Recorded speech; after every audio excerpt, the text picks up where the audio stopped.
And I do believe that a lot of the ancient teachers and stuff of the past, that maybe some of them had NDEs or OBEs, but when they came back and tried to explain what they witnessed and what happened and everything, that got turned into like religions, and at least got incorporated into religions. And then maybe over time, like the telephone game, it all got kind of lost in translation, and what was meant to be enlightening became a tool used by religion to control people and manipulate people's thoughts and to scare people. People that have come back from the other side of the veil, like spiritually left their bodies, like their spirit form left their body, and they went into the other realm, and what they're taught and told there, and then they come back with that learning, understanding of like that's our real home. This is not the real home. We come here to incarnate here for experience and such. And I think in ancient times they brought that information back, some of these ancient spiritual teachers, and they were trying to teach people about all this understanding, but it got turned into a religion, and then it got manipulated, and then like the game telephone, a lot of the things got lost in translation over the years, and then what was supposed to be a tool of enlightenment for humanity was turned into a tool of control and fear-based mind control tactics. And this is where this all starts, about these entities taking over this realm and manipulating humankind from the beginning. And it is encoded in Genesis, and it starts this. In the Old Testament, when you read the text, in the Hebrew, it says Elohim for God. Well, Elohim is plural gods. El is God singular. Elohim is multiple gods. So, welcome everyone. Today we have another interview, this time with Bob Engel. And Bob runs a Facebook page called Exit the Matrix, which has a lot of subscribers, and he's been sharing some of my content on Facebook. And, we started chatting on Facebook, and I see he has very similar interests, etc. So I thought maybe I should reach out and have him on my show. Why not?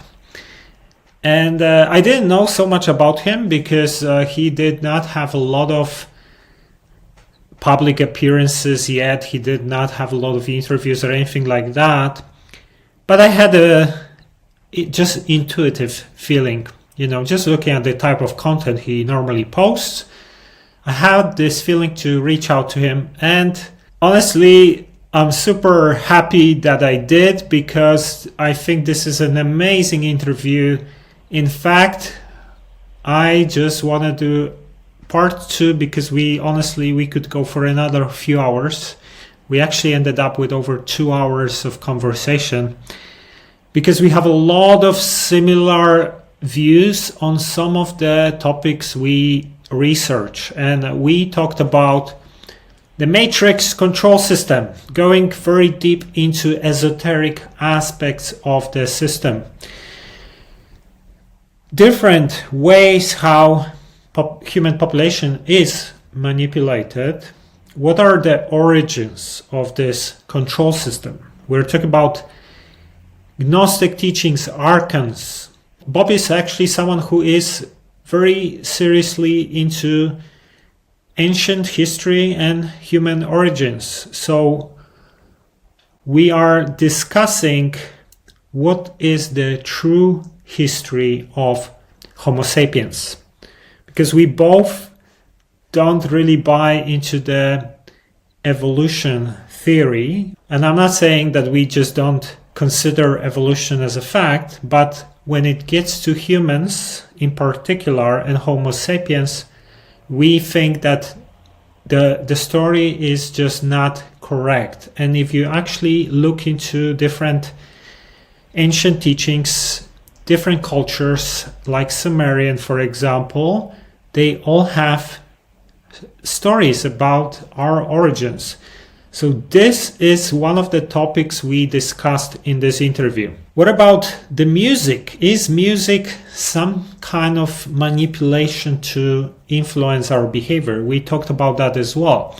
we talked about out-of-body experiences and astral realms and things like that. So another really amazing conversation, and honestly, I really mean that. I'm super excited and super positively surprised with what he had to say. And now, before we're gonna get into the discussion, quick announcement. So guys, please go to truththeory.com/support and consider supporting my campaign, because at the moment we only raised something like 13% only of the amount that I hoped to raise. And if you don't know what I'm talking about, go to truththeory.com/support. Basically, my company has been heavily censored, and unfortunately I got into a situation where the company is super extremely fragile state, where it is in debt, and we are trying to continue doing this work, and we need your help at the moment. And this has been largely influenced by censorship, and it got me to a level where, 4 years ago I had like 6-7 people working for me. Now I stayed on my own basically, and my last assistant employee had a burnout recently, and the company is barely alive. So please go to truththeory.com/support and consider supporting this campaign, and have a look at what's going on there, and help if you can. So enough of me talking. Without further ado, ladies and gentlemen, this is Bob Engel.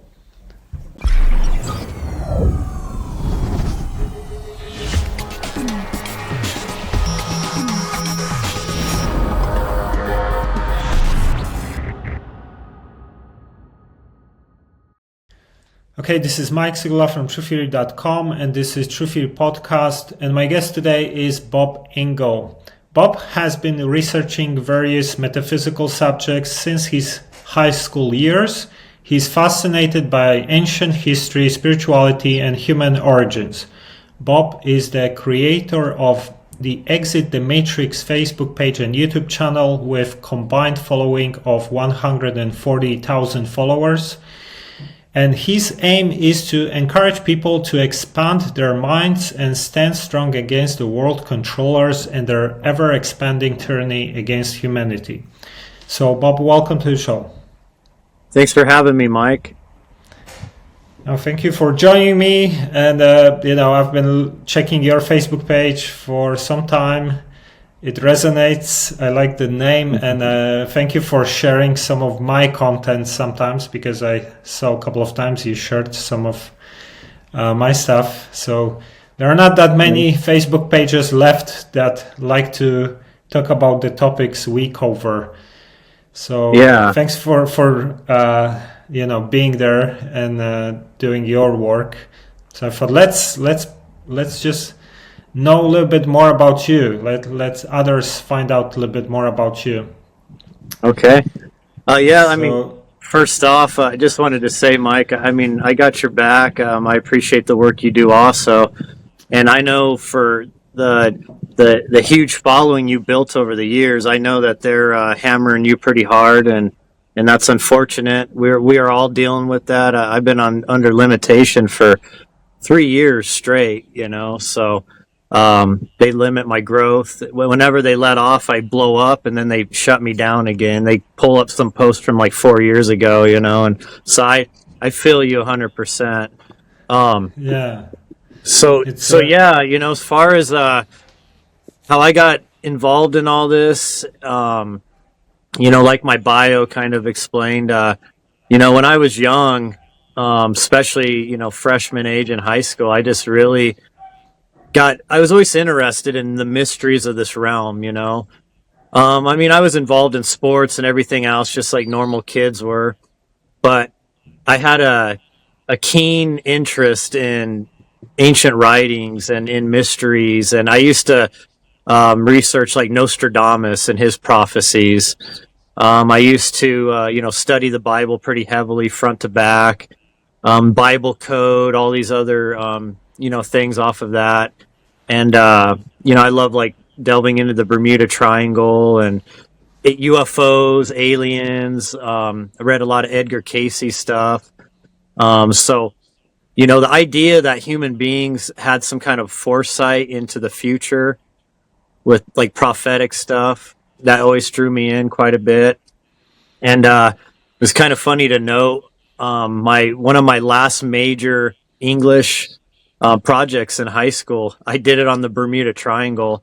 I read the book by Charles Berlitz. He was kind of the main, I guess, the main guy that did writings on the Bermuda Triangle and all the possible theories. And so I did a whole huge project on that. And I think I was the only one in the classroom that even knew what I was talking about, because everybody was just like, they were kind of fascinated, but they obviously didn't have the interest into that kind of stuff. And I mean, just from there, it always continued. I was, researching esoteric things. Some of my friends and my brother's friends, they were into the kind of similar stuff. There was a fiction book called The Celestine Prophecy or Celestine Prophecy. I don't know how to say it correctly, but hopefully that's pretty close. And it was a fiction book. However, it was teaching energy work and how to do energy healing, how you could, work on telepathy, how you could, like heal plants and such, help them grow faster, and like all of these like really interesting things. And one time I was playing basketball with my friends when I was about 19, and we used to always play all the time. And this one day I landed on my hand really bad, and I broke this bone right here under the thumb. Like you could push in, it was indented completely, and it was my hand was swelling up. It was in excruciating pain. Well, I moved out when I was 18, so I was on my own. I was a sporting goods manager with Kmart back then, and but it was right before I got my insurance, so I couldn't afford really to go to the doctor. I mean, I could, but I knew I was going to get a huge bill. And I remember reading that book, The Celestine Prophecy. Even though it was a fiction book, it had interesting concepts about energy healing and stuff. So I actually put the teaching to work for me. And one night in bed, I laid and I worked on the practices it described. And I was able to get this like ball of energy going within my solar plexus area. And then as I got that, like my whole, like when you get really drunk and you get the spins, and you feel like you're going to puke maybe or whatever. For me, I always, when I was young and dumb, I thought that was exhilarating, that feeling. But I got that same feeling, but it was just off of like kind of focusing on the energy in my own body and kind of holding on to it and building up like a whirlwind, if that makes sense. And then I sent that energy down my hand, and it was vibrating all the way down. And then I held it on that part on my hand, and I focused that there for like 10 minutes until I felt totally exhausted. And then I went to sleep. Next morning, it was miraculous. I woke up, the bone was straight, and it had a dull pain, but most of that excruciating pain and swelling had gone down. So from that time, I started realizing that there is a lot more to this realm than the normal person realizes. And even though that was a fiction book, the teachings in it were very ancient and esoteric. And I was very thankful for that book. However, my only catch up was that I was so deep into Bible study at the time that I kind of thought maybe I had sinned, or I was doing something bad, because of what it says in the Old Testament, about divination and all these other different, witchcraft practices and stuff. So that was something that I struggled with after that. It was so miraculous and amazing, and I healed myself without going to a doctor. But at the same time, I didn't know if I'd done something wrong, And yeah. So yeah. Want to just say a couple of things here. So, Yep. like, first thing is that in my early years, around the same time, like when I was 19 plus, like a little bit later maybe, I was also very much into prophecies like Nostradamus, Bible cult, things like that, Nice. And even the Mayan calendar, I remember reading about it in 2004, and it was long before it became a viral thing. And it's funny, like at exactly the same age, when I was 19, I fractured my wrist while I was doing sport, kickboxing. Wow. And we're And I kindred didn't spirit. go, yeah, didn't go to the doctor as well, same like you. But this hand didn't heal properly, and I just left it. I was very irresponsible. But what you are describing with trying to use your mind for healing your own body, I try these types of things as well. For example, one time when I was doing kickboxing, I kicked really badly, and I normally, I would get my ankle swollen like that next day. But I straight away just focused my attention on that ankle, trying to like send energy, and it was fine. And this is something I heard people doing. Someone told me, a female one time, that when she was giving a birth and she had birth pains, she would just focus energy on just like sending this pain out of her body, and it worked for her as well. And I'm someone who does Qigong and Qigong, so I feel my aura and my presence, and I can literally control it with just thoughts. And so I know when it's moving, and I feel it. But that was a very interesting experience you had, which basically kind of I feel like showed you the possibilities of our own bodies, which is something that science and medical science doesn't really even understand, I guess. So it's just wanted to say that. Yeah, definitely. Yeah, and I've come to now, as I've gotten older and I've delved into the mystery school teachings, the Hermetic teachings, and quantum physics. Now, and my wife is a Reiki master too. So, I've done like level 1 Reiki.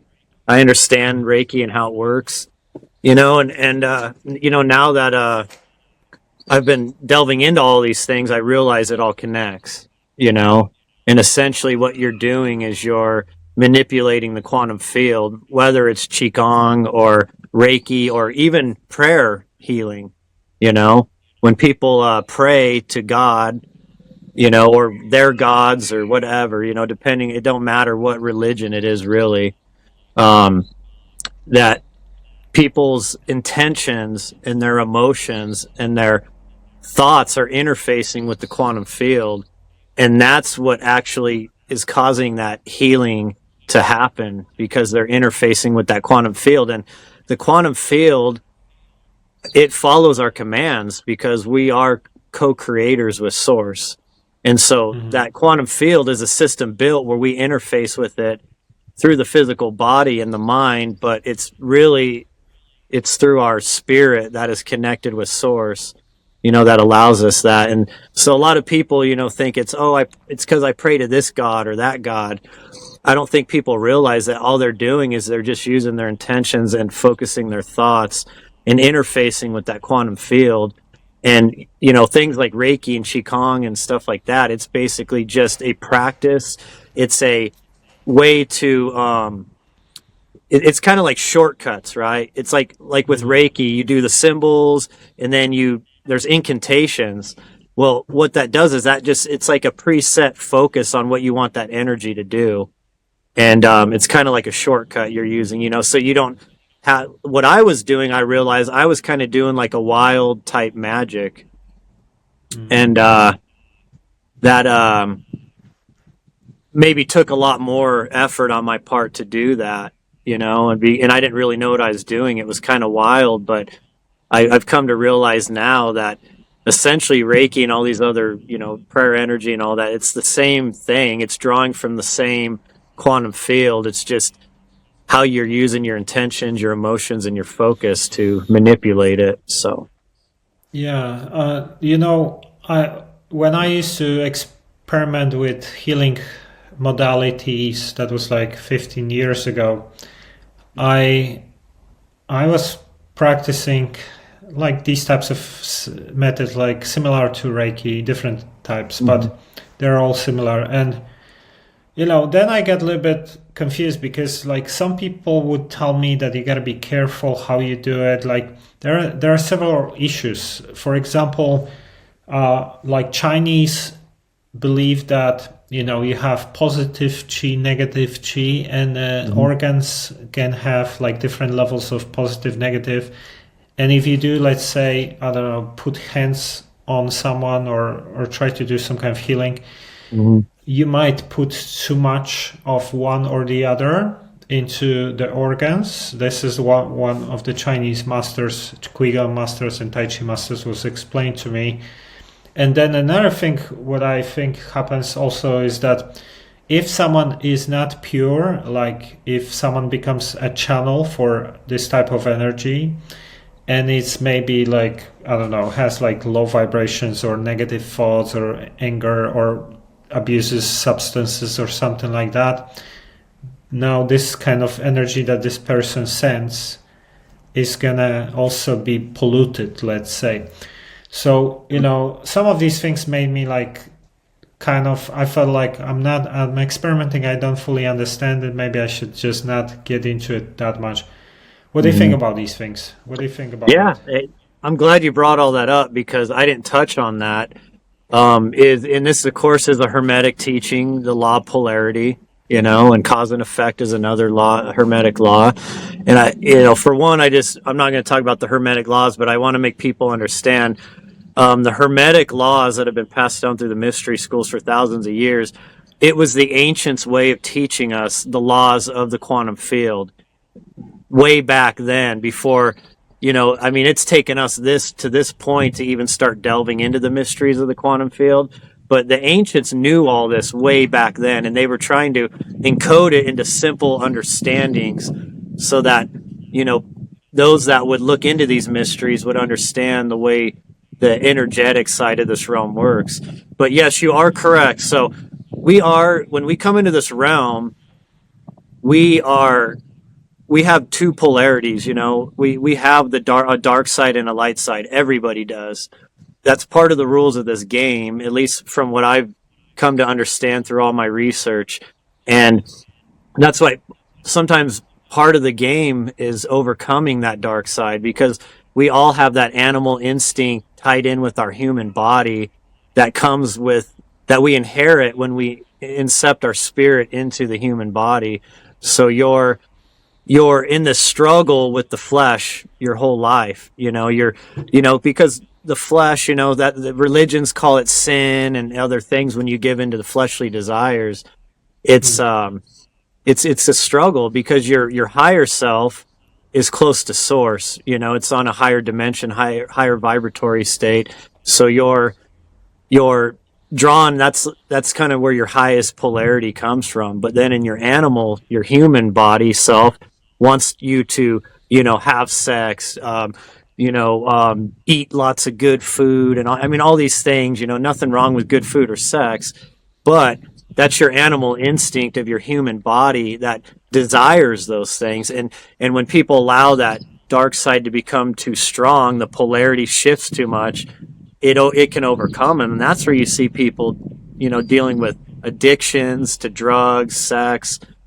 food, alcohol, all this stuff, and people lose that balance. So if you're doing energy work, yes, you do have to be careful, because when you're transferring your energy to somebody else, there's that possibility that you're also transferring some of that negative polarity that comes with you. And we all have that at some, on some level.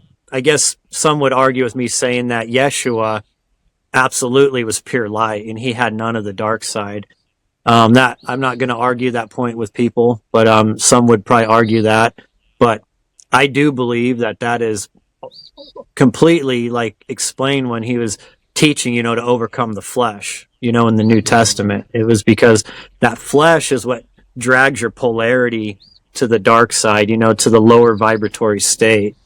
And so absolutely, what that master was telling you, I think, is spot on, because if you are going to do energy work on somebody, and you're not careful how you're dealing with your own polarity, you could pass on some of that onto somebody else. And you can see this even just normally on a day-to-day basis. Your auric field contains those polarities of energy. That's your kind of your energy thumbprint, you could call it.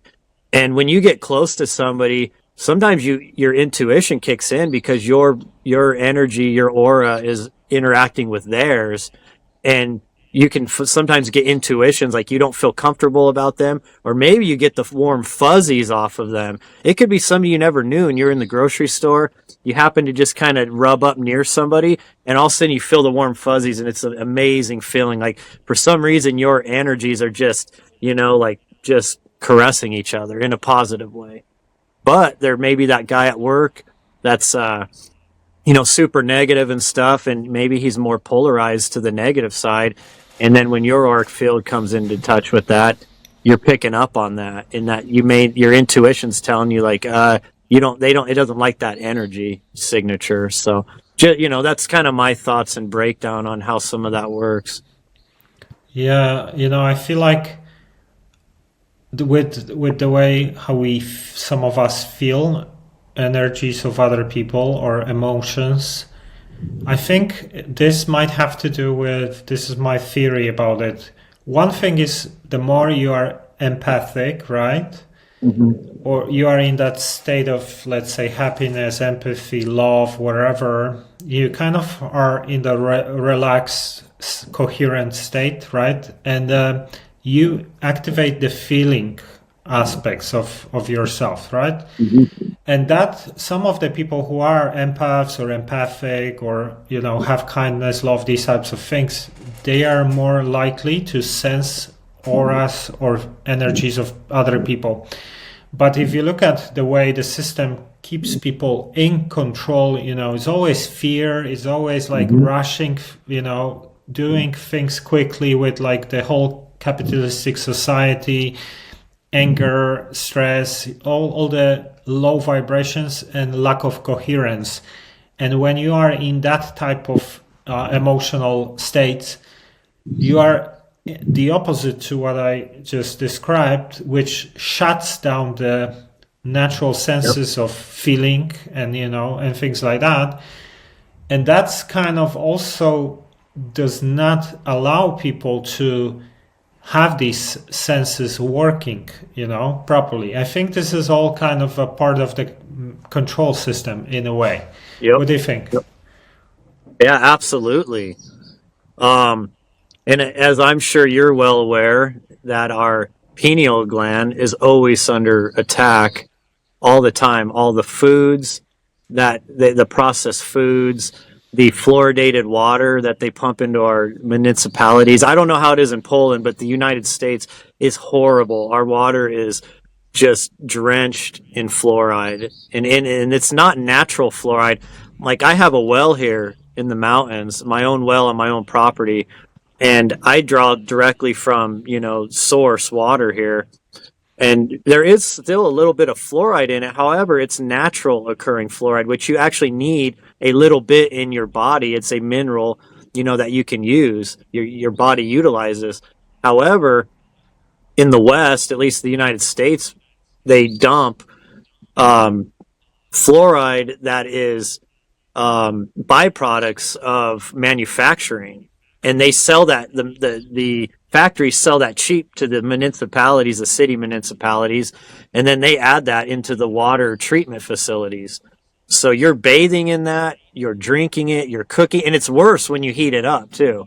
So when it's heated, it absorbs into your skin more. When you cook with it, boiling, potatoes in it or whatever, it's absorbing more of that, and it's at a higher level concentration. And I believe personally that the reason they're doing that is, it is like you said, they're trying to shut down our spirituality, our connection to source. They're trying to limit that as much as they can. And it's in that pineal gland is important, because my theory on the pineal gland, and this is based off the Egyptians and off other esoteric teachings that I've delved into, that the pineal gland represents the seat of the soul. It's in your temple. It's in the mercy seat. And the Hindus, of course, they always have the red dot there, which represents the third eye. And that's the pineal gland is that connection point between your spirit self and the brain, your operating system, which is what controls the functions of the human avatar. The biological machine that we call the body. And so I definitely think they're calcifying and attacking that on a regular basis to cut our connection to source down, to limit our spiritual abilities, and to lower our vibration too. Yeah, and I heard that some Catholic rituals that you do, I don't know which ones, I don't remember, maybe baptism or communion or some of the other ones, but basically they are also designed to block you, to block the third eye. There is one of these rituals apparently is designed for that. Because from what I, like some of these people, because there are a lot of methods to block connections, and it really goes crazy into like deep esotericism. Like there are devices, etheric devices, there are entity attachments, things like that. And I had some experiences with these things, and I was able to remove some of that as well. And then like they are designed typically to block your connection. So for example, someone might have like these etheric shoes, which are, when you walk barefoot, for example, you're rooting yourself with the energy of the earth. But if you have something like that, then you might get like 50% less energy or whatever. So all these different methods, like if you look at it, every single thing, like food, for example, toxic food, all the junk food and things like that, they're all designed to hinder your health and things like that, which in result blocks, the auric field, which is the protection, let's say, it's compromised. And when this happens through all these different techniques, you become vulnerable to manipulation by negative beings, negative entities, and psychic attacks and things like that. Alcohol does it as well. So I think there are all these different techniques, all these different tools here to kind of, create these types of results, because then people become easy to manipulate and deliver the types of emotions and, do the types of things that the dark side, the negatives, want people to do. What do you think? Yeah, absolutely. I think you're spot on. I almost feel like we're kindred spirits, because I feel like we're talking exactly like, understanding is right in line with each other. So, yeah, definitely. Our food is poisoned. Our water's being poisoned. Our air's being poisoned. I don't know how much you believe in the, let's just say the things that they put in the air, that they spray in the air. But, I can tell you, living out here in the United States, you see that spraying going on all the time, and all of a sudden these unnatural clouds move through, and all of a sudden, we get weird weather happening right after that. But not only that, those metals and those things that they're putting in the air is getting all over our plants, on our produce, on our trees, on our fruit, on the animals. It's in the soil. I mean, they're poisoning this realm completely from every angle. I mean, our medicine's poison, our everything, and then our entertainment's poison. It's not just food-based, it's mind-based poison too. Our religions are poison, essentially. A lot of the teachings, what entertainment is pushing on us, music is pushing on us. I'm sure you're aware of how they changed the hertz that they record music in, the music industry, from 432 to 440, which is a disruptive vibratory level or sound resonance level to our brains. So yeah, they're hitting us on every front you can imagine. Yeah, can you talk a little bit more about that? Because this is something I heard many times, but I never looked into it much. So, like, the idea is that basically every type of music has this type of frequency and it was changed before or something like Yeah, that? yeah. So the frequency that resonates with the Earth is 432, and in all your ancient, like not ancient, I'm sorry, it seems ancient, but like say your early 1900s music, and like some of the great symphonies, and like when you think of like the classical artists like Beethoven and such, all of that music was always recorded at a 432 hertz, and it was somewhere around, I believe it was in the 60s at some point. They shifted that to the 440 hertz. And have you seen the experiments they've done with sound resonance and water, or like they do it with sometimes with like ice crystals forming and stuff? You can actually, based on sound resonances that you're playing, it can change like the Cymatics, it's geometry, called, yeah. yeah, of the water molecules. Well, when they do it with 432 hertz, it's a beautiful geometric design. But when you do it with the 440 hertz, it's very discordant. It's like a big blob in the middle, and there's just a little bit of sound resonance kind of going around the edges. It's disrupting. It's disruptive to the way that sound resonance works with us, with our own resonance. And so yeah, they're even poisoning our sound. And if you listen to the music now, like my son's young, he's 16, and I've listened. He tries to get me to listen to like some of the rap and other things that the kids listen to nowadays. And hey, I listen to rap too, the past, like old stuff, But I notice a difference even within just like even the music I listened to was always recorded in 440, which wasn't good. But now the new stuff, it's even beyond that. It's just the beats are discordant. There's no rhythm. There's no harmony in the music. It's like it's being designed to mess with these children's, like with their brain waves and stuff, to make it as discordant and it's such a bad resonance as they can Yeah. possibly design it. It's horrible. And I can't listen to his stuff because as soon as I hear the way that they try to flow with it and the way that Yeah. that beat goes, it sounds so bad. There's no, Yeah. you know what I mean? And this could go with rock too. It could go with, pop, any of those types.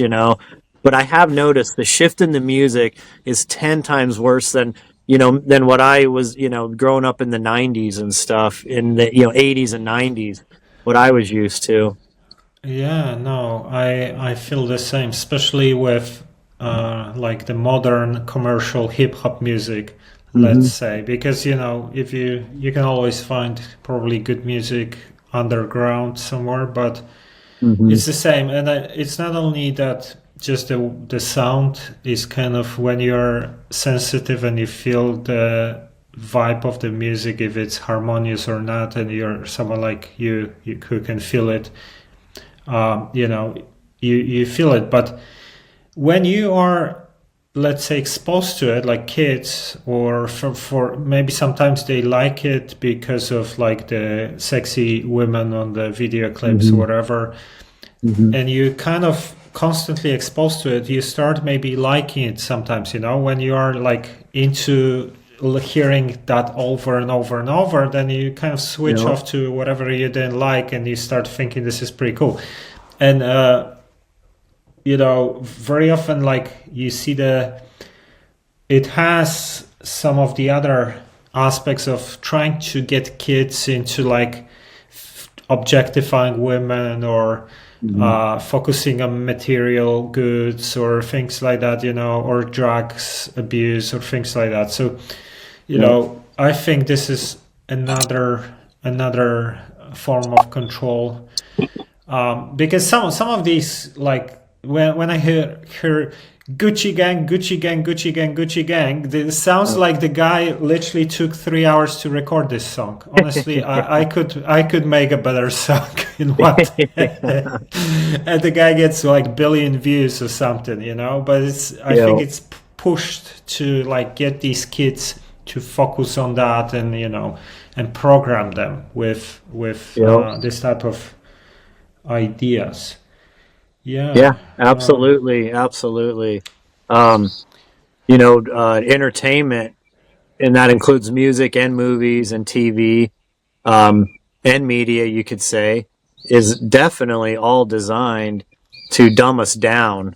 Like I said, it's all poison. It's all poisoning us, our spirits, our minds, and our bodies. Like everything is designed to do that, because here's the thing that they don't want you to know.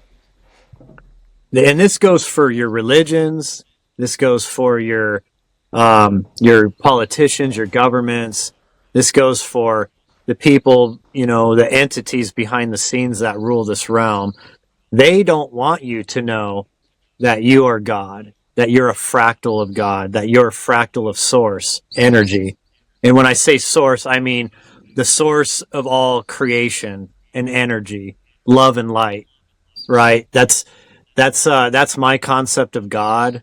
I don't see God as a guy sitting on a throne, with a judgment book in one hand and angels playing trumpets all around him, and you're waiting, when you pass to the other side for that judgment, And I think that's mankind making the source God into a man, conceptualizing God as a man. And we've always done that. If you look at all the ancient religions, that's always been done, so they don't want you to understand that you are source energy. You're a fractal of source, which makes us all the children of God. And that also allows us dominion and control over the quantum field. If we wake up to that understanding and we can use it and we understand it, they don't want that, because once we realize that, their game's up. They no longer have control over us mentally, spiritually, or physically. And they're doing everything they can to limit, control us. And of course, later in this talk, if we have the time, I can go into more of the beginning of all this and why it is the way it is. Yeah. Before you're gonna share this, I'm curious to know what's your views about it. I wanted to add something. I think exactly the same thing. So I think that everything is a form of manipulation here to get people to focus on fake reality, materialism, things like that. We are kind of being manipulated because we have creative abilities to create versions of reality that are not beneficial for us long term, but benefit the negatives, because the more we focus on consumption, materialism, and all these things, the more we destroy life, make it inorganic, which everything is alive, so that creates suffering, and this is the kind of loosh that some of these beings feed off. And then because through the puppets, like these one-eye clan dudes we talked about from the entertainment industry and things like that, they kind of have a lot of influence on how people act, think, and behave, what is trendy, what is cool. And they are being used as puppets to program often the masses to build the type of reality, version of reality that the negatives are trying to maintain. And another one of these is like, the fact that, you live once, don't believe in reincarnation or anything like that. Focus on now, like more pleasure, more fun, more for yourself, all these things. I think this is another trick, because from my understanding is that, soul cannot evolve higher if it is service to self too much. If it's like focus on constant, service to self actions. And that's why, that's why these things are promoted. So there is a whole different structure here. So what do you think about it, and what do you think, like, who's behind it, and how you said you think you understand the origins of that as well? Tell us a little bit about that. Yeah, definitely. So yeah, you're spot on. Like that goes back to, me explaining that we are fractals of source, which makes us co-creators of, not just this realm, but realms beyond, because this is not our true home. And of course, I'm basing this off of I've been doing a lot of deep research lately into out of body experiences and near death experiences. People that have been medically dead crossed, went across the veil and were brought back. Maybe because of our the medical tools and everything we have now. And I think that's why you're seeing a lot more of that now.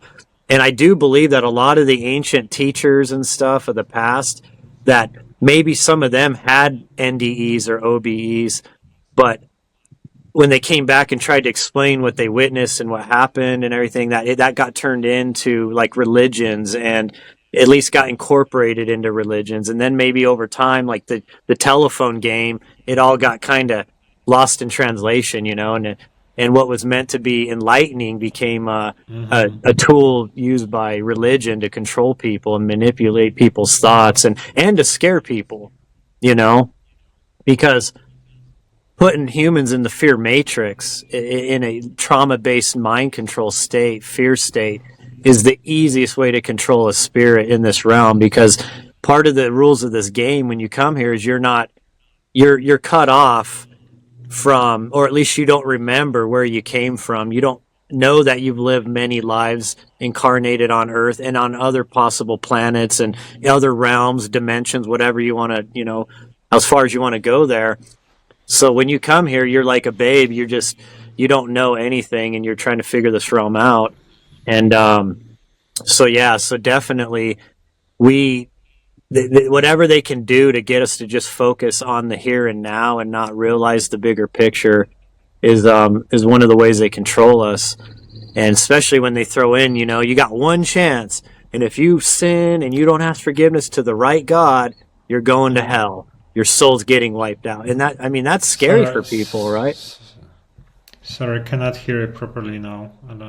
Sorry. We had a little bit of said it was reconnecting here. Let me, I'm going to shift my camera just a little bit here, if you don't mind. I think I'm catching some of the glare from the sun now.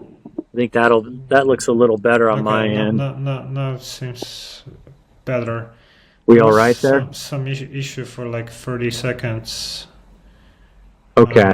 So maybe could you kind of jump back to the thing you were saying before? Yeah. Where did it kind of cut me off about just how let's see, I was talking about the fact that that religion, how incarnations, yes. So the religions, how they took the information and twisted it and things like that. Yes, yeah. So when I was talking about like NDEs and OBEs, which are near-death experiences or out-of-body experiences, people that have come back from the other side of the veil, like spiritually left their bodies, like their spirit form left their body, and they went into the other realm, and what they're taught and told there, and then they come back with that learning, understanding of like, that's our real home. This is not the real home. We come here to incarnate here for experience and such. And I think in ancient times, they brought that information back, some of these ancient spiritual teachers, and they were trying to teach people about all this understanding, but it got turned into a religion. And then it got manipulated, and then like the game telephone, a lot of the things got lost in translation over the years. And then what was supposed to be a tool of enlightenment for humanity was turned into a tool of control and fear-based mind control tactics to use on humanity to further, enslave our minds and our understanding of this realm and what it's actually meant to be. And so I think we see that every day. like I said, when I healed myself that time, I was so afraid I was going to go to hell because of that, because I had done this thing I felt I wasn't supposed to do, because this book, this Old Testament book, said that you're not supposed to do stuff like that. And so, and of course, a lot of religions, it's they teach you that you have one ride here, one chance. And if you don't pray to the right God, you don't ask for forgiveness to the right God, if you commit sins, then you get one chance. You're going to hell, or your soul could be destroyed, or you go to heaven. And but I can tell you, the deep delve that I've done into NDEs and OBEs, it is not that way. There is no religion on the other side, the home that we truly come from. We manifest freely in that realm too. Anything you need, you're in presence of source too, of God. So you are in that love, you're in that light. You want for nothing, but we come to earth. It's a classroom, it's a school. We come here to learn, things to help our spirits grow. And I think truly it's to make us better co-creators, because if you don't understand the far end of polarity, darkness, you don't understand negativity, hate, pain, all these lower vibratory things, then just, think about this. If we're fractals of God, which means we're the children of God, would not that creator want to help us grow so that we would be even possibly greater creators than that entity in the future? But maybe that takes millions of years or billions. Just trying to put it in human terms, which obviously time is a human concept. But the point being is that, for our souls to ascend to higher levels and to perhaps unlock more abilities that we can, access and use through source, perhaps we need to learn these things. And that's what Earth is. It's a classroom. But what I believe happened was that certain entities came here, maybe not even through the female portal, through the proper entrance into this realm, and they came here directly from the other realm. And with all the knowledge that we all forget when we come to this realm, and they use that ability to manipulate this realm. And I think that once they realized that they were going against Prime Creator, and that they were doing all these negative things, and that they were making this their playground, and really messing with what this realm was meant to be, maybe they got so polarized to the dark side that they don't want to go back to source. They're afraid to go back to source.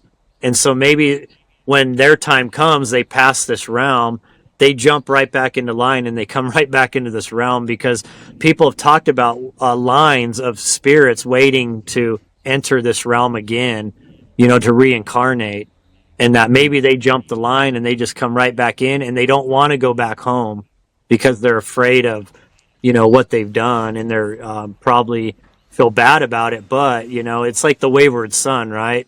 They do all this great, maybe the king has two sons, and the one son, he's like very good. He obeys his father. He's a just ruler. He's tries to do things right for, the people that he rules over, and the father loves him for that. The king, his father loves him for that. And he's always at his side, at his father's side, and he does good.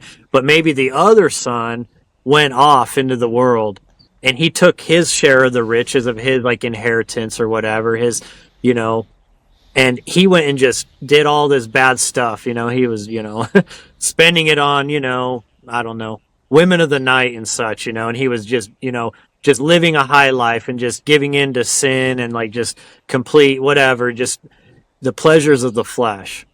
And now maybe he feels, once he's spent all that money, and now he's destitute, and he's now fallen on hard times. He's gone so far from what his father wanted him to do and taught him to do and expected him to do, that now he's afraid to go back to the father. He's afraid that he's embarrassed. He's, you know what I'm saying? And so maybe he will do whatever he can to try to, hide out as far from his father's kingdom as possible. But I think sometimes that wayward son forgets that that his father will always love him regardless. That his father will understand that he went too deep in the dark. He spun out of control. He gave into the flesh, the desires of the flesh. But that doesn't mean that the father will still not love him and will still not accept him, and that he would allow him to come back, and he would be joyous of that because his son was away for so long. He missed him so much, and that he's willing to forgive him of his transgressions regardless. And maybe that's an analogy that I, at least sometimes I try to think about it. But so when I talk about, maybe some of the stuff we're going to talk about here shortly, these negative entities, you can call them the archons, these demigods like the Anunnaki or whatever, demons. It doesn't matter what we want to call them, fallen angels, whatever. Perhaps that is the dilemma that they find themselves in, that they've been away from source for so long, from the light for so long. They delve so deep into the darkness that they're afraid, and that so they will do anything possible to continue to control this realm and to stay in that negative vibratory state. So anyways, we can go deeper, but I want to give you a chance to see what you guys say about that. Yeah, I like to use this type of analogy to describe these negative beings. I think a little bit like when you have an addict, for example, someone who, let's say, drinks daily, and they are so deep into their addiction that, they live in illusion every day, right? They feel great, but it's illusory, because once they want to get sober, then they start having withdrawal symptoms and headaches and all this stuff. And the deeper they go into addiction, the harder for them is going to be to get sober. So it's easier for them to live in illusion every day, keep drinking and live in that fake illusion, fake pleasure. Because if they want to finish drinking, and they've been doing it for a long time now, they need to go through rehab, headaches and all this stuff might take months of a lot of pain to get clean. And I think this is a little bit like that with them. So they get so polarized into negative that if they would like to switch polarity, probably they would have some karma to repay. They would have to experience what they have done to others and things like that, which wouldn't be fun, So it's easier to live in that constant illusion of pulling the string more and more and more, because at some point it's gonna have to snap back. So this is kind of how I sometimes think about why they just continue this the way they do, and also with why there is this manipulation of the plant is because we are like food, right? So we are like free range chicken on a farm. If there are no chickens, if we awaken and we don't contribute and start living differently, then they are hungry. They don't have anything to feed. So they depend on us behaving and living in the way we live. So it's kind of like, they want it, their livelihood and existence depends on that as well. So this is how I see it. Yeah, absolutely. And because they've been away from the light for so long, they lose that vitality of spirit. So that's why they feed on our energy, because they got to make up for that. I do find the Gnostics' explanation of the archons to be spot on, is a great description of what these entities are, that they are like energy vampires, that they are that they do, like you were saying, that they use us like animals, or like farm animals, like a food source. And I Yes, exactly. Spot on how you're explaining that. And I would go even further to say that some of these entities masqueraded as gods on the earth and still do to this day, so that they can use that prayer energy as a sustenance also. And that when people are Yeah. given pray and they pray in their name, they're absorbing that. So it Or sustains them in this realm. That people are giving them their energy willingly. And because they've been away from the light for so long, they need that sustenance, because that light is what builds creation, is what that expands creation forever and ever. The Fibonacci spiral is a perfect example of that.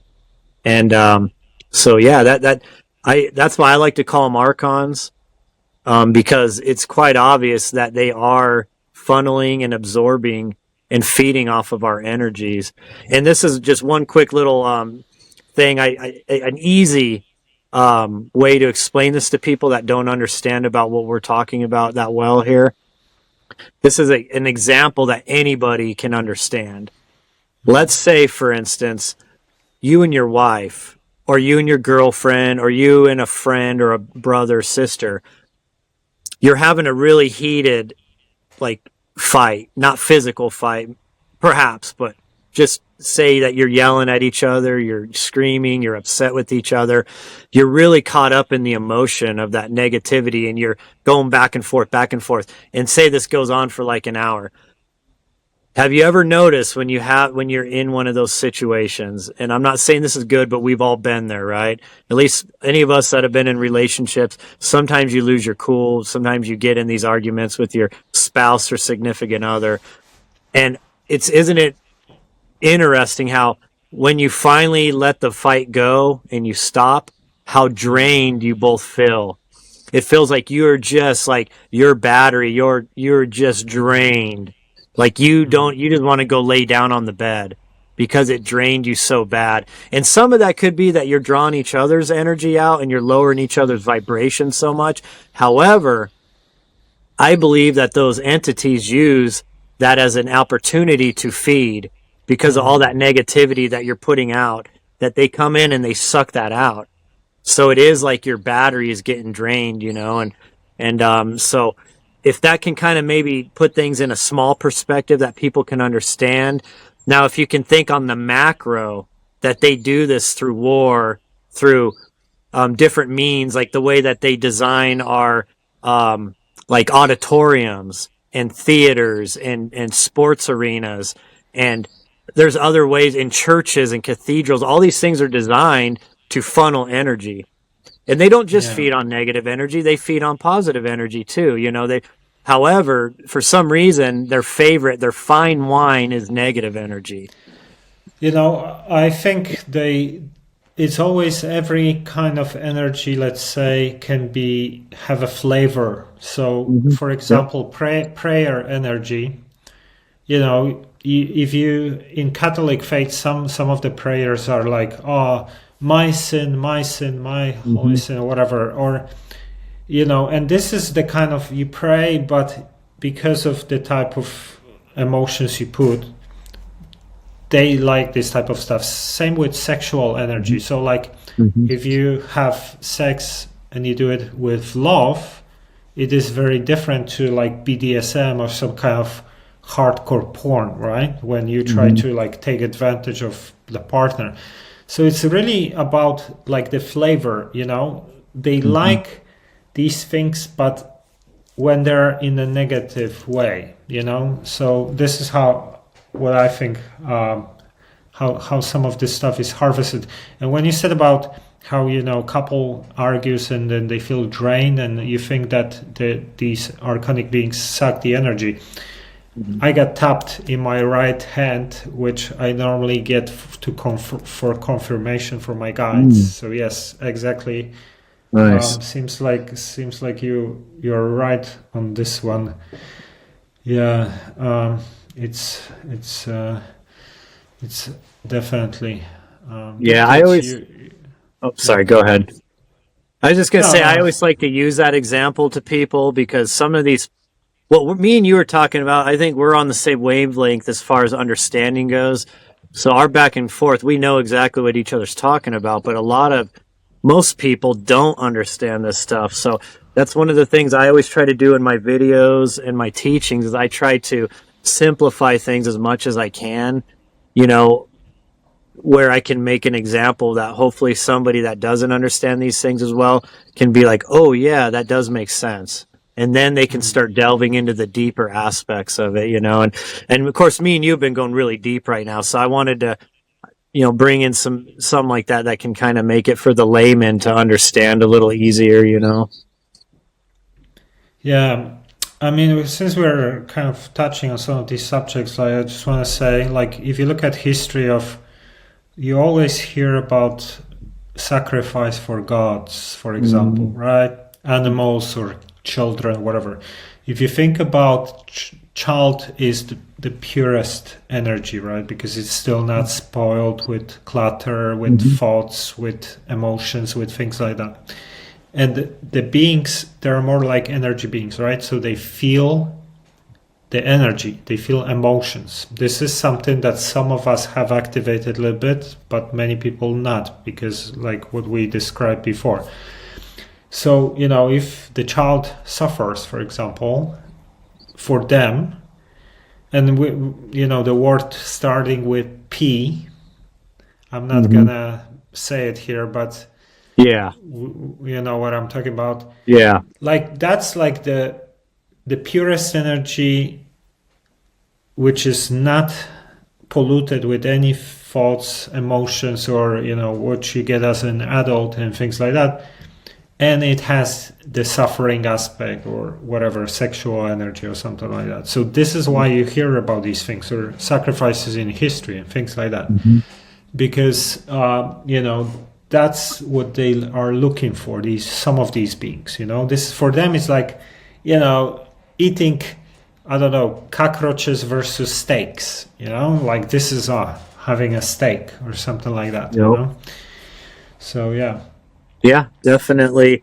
So I don't know. I don't have a time constraint, just so you know. So we can go as long as you want.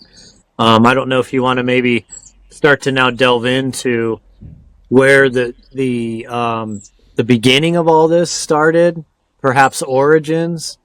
Yeah. What do you think about that? What do you think? Okay. One sec. I'm going to shift here a little bit. I think I'm starting to get a lot of sun glare going on my camera. I'm trying to. Let's see there. That looks better. I look like I was all like white from hopefully it looks a little better on your end. I know that my camera hasn't been the best for you. I apologize.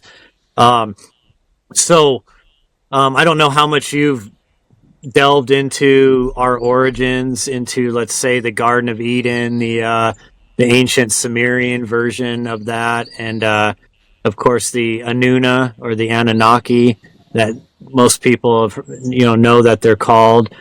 Some call them the Watchers, the fallen angels, and such.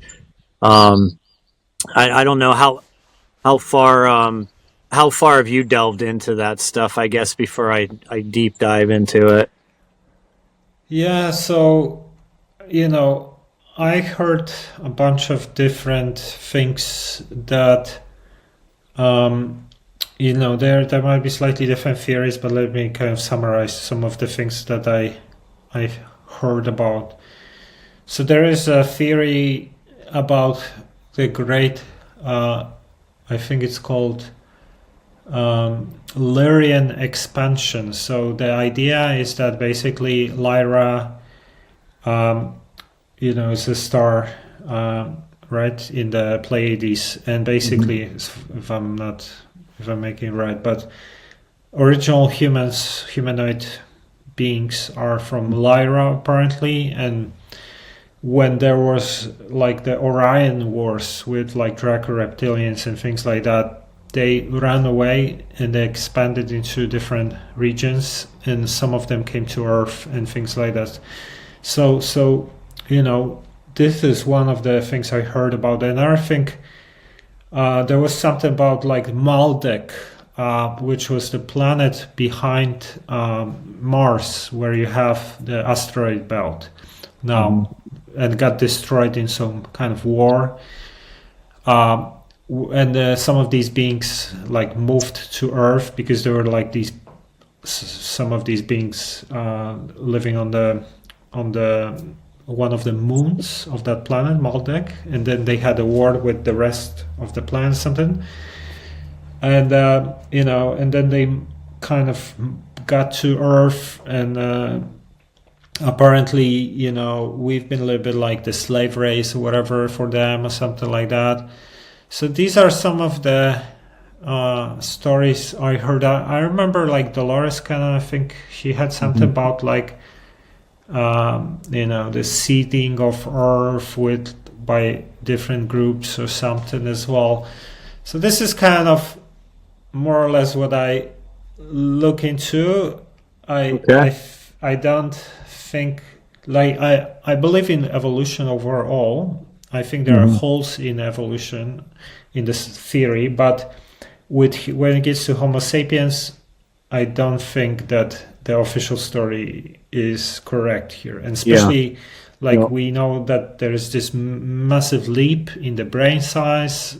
Suddenly, I don't know, I think it was 200,000 years ago, something like that. Yep, 200,000, that's the key. There's no good explanation, Yep. So I think these things kind of fit together with like these types of ideas as well. That's why we are so different from every other species as well, and things like that. So what's your thoughts on that? Okay, so I just wanted to get a baseline off where you're at, understanding of where you're at with all that. So, the way I've been delving into all this and researching this for years is I use the ancient texts as a platform to build this, the theory of this all off of. Of course, I've done a lot of deep dives into the Hindu Vedic texts, the Sumerian, Akkadian, Babylonian, and Assyrian cuneiform, and of course Egyptian, and biblical also, and Gnostic writings and all this such. So a lot of what I'm going to talk about here is connecting all of these ancient writings, because there is a line of truth that's running through all of them, but a lot of it gets lost in translation and in manipulation of religions. And a lot of it's right in our face. It's just people don't realize this. So I always like to start out with the baseline, because this is what most people in your country and in my country probably follow. And that would, of course, be the Old Testament Genesis story of the Garden of Eden.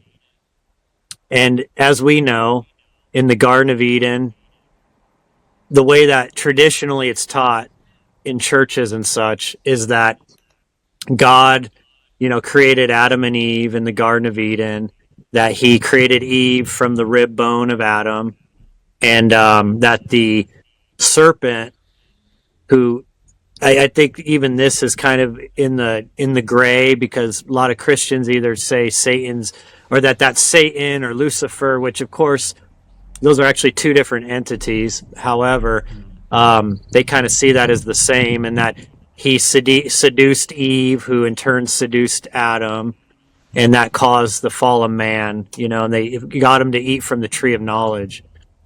So a lot of this is already coded in Genesis, and I want people to understand that the Old Testament Bible version of Genesis is not the original version, that it is a Reader's Digest version of that was essentially taken from the ancient Sanskrit Vedic texts, the Egyptian, and the various cuneiform texts, tablet texts, and that's essentially where the whole Genesis story was written up in the Bible. Now, there's a huge key. I've done a very, very deep dive into this, and this is where this all starts, about these entities taking over this realm and manipulating humankind from the beginning. And it is encoded in Genesis, and it starts this. In the Old Testament, when you read the text in the Hebrew, it says Elohim for God. Mhm. Well, Elohim is plural gods. El is God singular. Elohim is multiple gods. Now, your Sunday school teacher will argue this and say that, well, what that means is that it's talking about the Trinity, who is the Father, the Son, and the Holy Spirit, right? And they'll say that that's why it says Elohim, because it's talking about God in the Trinity form, in, multiple, um, you know, types of archetypes of that creator. However, because I don't just rely on the Bible viewpoint of this, I pull from the Sumerian and Akkadian and such texts, and what you'll find is that they all have the creation of Adam stories also. However, they go into much more detail about it, and so Elohim. I just want people to keep this in mind. Elohim, plural gods, which can also mean the powerful ones. It can mean the powers or the shining ones. I want people to understand this. So when you look at the Sumerian version of this story, you'll find that they had these gods called the Anuna. And there was two brothers that were the main gods that were vying over control of Earth and essentially the early humanity, the early Adamites. And that was the Enki, who was the serpent in the Garden of Eden, and Lil, who was Yahweh in the Garden of Eden, that most Christians would say is the creator of all. And now this is according to the Sumerian version, which is much older than the Bible. A lot of Christians, I think they get confused with, they think that like the Bible was written in real time by the scribes or something. They believe that, the Adam and Eve and all that was written down as it happened. It was not. In fact, the oldest Christian books, or sorry, not Christian, the oldest Hebrew books in the Old Testament only go back to about 600 BC. That's the oldest proof that we have of the Paleolithic Hebrew writings. And I believe the book of Job is actually the oldest book that they found in the original Hebrew. Now, the Sumerian cuneiform goes back as far back. Some of them dated 4000 BC. So all you got to do is the math on this. It's not hard to understand that these stories, the original form is much older than the biblical version of the same story. Now, in the Sumerian version... Oh, yeah, go ahead. Sorry, did you get Sumerian information from Zachariah Sitchin or someone else? No, you can study the Sumerian cuneiform yourself. Oxford, the ETCL Oxford website. Actually, you can go in and read these translated Sumerian cuneiform tablets yourself. You don't have to rely on Zachariah Sitchin or on what I even am saying. You can go find this out and research it yourself. So this is something that people don't understand about Zachariah Sitchin. He was basing his theories off of other translations of people who translated the cuneiform. And one of the main ones was George Smith in the mid 1800s. George Smith was one of the very first in our more our closer time now, I guess you'd say, that he broke the code. He figured out how to read this ancient Sumerian, and he started translating these tablets. And it was a big splash at the time because he was uncovering some of the he was translating some of the Sumerian creation myths, the Epic of Gilgamesh and such. And so what Zachariah Sitchin did was he took the work he did and other ancient, linguists and from the 1800s up through the 1900s that were starting to translate these cuneiform tablets. And so he was taking those various stories like the Enuma Elish, the Atrahasis, the Epic of Gilgamesh, the creation of Adam. There's many many of these tablets that are famous that he was drawing all of his conclusions and his theories off of these translations. So a lot of people, they've tried to dismiss Zecharia Sitchin's theories because they were trying to say that he was translating these himself and that he was wrong. No, he was just taking other people's translations that are the top translators in the world that have worked for the most esteemed colleges in the world, like Oxford.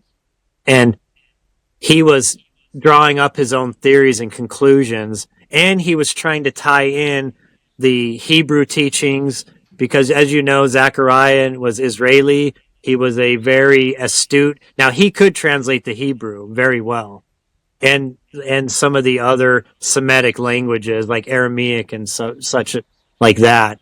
So he was drawing from those biblical stories also, and he was trying to like kind of tie it all up into one nice little, package with a bow on. And so now that he's dead, he can't really, defend himself, but they've tried to get people to dismiss these stories as all just made up stories that Zecharia Sitchin came up with. Like they've even tried to say that the word Anunnaki was made by Zecharia Sitchin. No, you can actually go read the ancient Sumerian tablets yourself, and they're called Anunnaki in the text. And where that came from was that you had the Most High. If you remember in the Bible, they say El Elyon. El Elyon is the Most High, right? Well, people think that is Yahweh. No. In the Bible, there's different titles, and they're titles for these Sumerian gods, these Anuna, these Anunnaki. The Most High was Anu. Anu was the father of Enki and Enlil, the two brothers that are in the Garden of Eden. He was the God that was above them. He was the father. You could call him the king of the Anuna gods. And his wife, his consort, her name was Ki, which means earth. And his name means heaven. Anu means heaven, and Ki, earth. And that's where you get the word from, from heaven to earth they came. That's what Anunnaki means. And it also can mean the princely seed, which is interesting in itself because you have the two brothers from the Garden of Eden that are vying over control of humanity. And if you notice in the Old Testament, after the Garden of Eden incident, through Cain and Abel, there's this whole separation between the bloodlines and trying to protect these bloodlines because they're the royal bloodlines that go up through Enki and Enlil. So, no, Zecharia Sitchin did not make all this up. I agree with some of his interpretations and his theories, but I don't agree with all of it because I also tie in near death and experiences and out of body experiences in the quantum field and all these other various understandings and teachings into my full theory of tying in the ancient texts. But I hope that answers that for you and for anybody else that's wondering about that, because that's used as a diversion to get people not to read into this stuff. So you think that the Anunnaki or these Enki and Enlil, they were like some extraterrestrials or something? So there's 3 possible paths we can go down with them, and I cannot say 100% that I go down one of these paths completely because we're still researching and trying to figure all this out. Now, you got the first one, that yes, they could be extraterrestrials from another planet that came to Earth, and they hybridized the hominid that was already on Earth at the time and used that hominid as a worker class, which is interesting because that is exactly what the Atra Hasis talks about, that Enlil needed, that the gods were, that their worker class gods, the Igigi, Igigi, it's kind of hard to say their name. People say it in different ways, but they were like the working class Anunnaki. They were not the royal class like the Anuna, like Enki and Enlil were. They were the working class, and they revolted against Enlil because they were digging mines, they were digging canals, they were, raising the animals for food, they were building their city states for them, and they were doing all this work for the royal class Anuna, and they rebelled, and they came to Enlil's house one night in rebellion, basically wanting to attack him and his household because they said they were done with doing all this work, that they are gods, that they should not have to do all this manual labor, and that they were working them to death. And so Enlil goes to his brother Enki, who's a scientist, and hence the serpent in the Garden of Eden. They always say wise as a serpent, right? Because Enki was very smart. He was like a scientist. He was very intelligent. He understood the workings of creation and all that. Well, he went to him and he asked him, is there a way that you can fashion a worker for us so that we can relieve the work of the gods, that we can take the burden off their shoulders? And so Enki and both of their half sister, her name's Ninma. She is also, that's where we get the name Mama. When you talk about your mother, Mama, Ninma was this sister of Enki and Enlil. She was also highly ranked Anuna, and she is represented by Hathor in the Egyptian pantheon.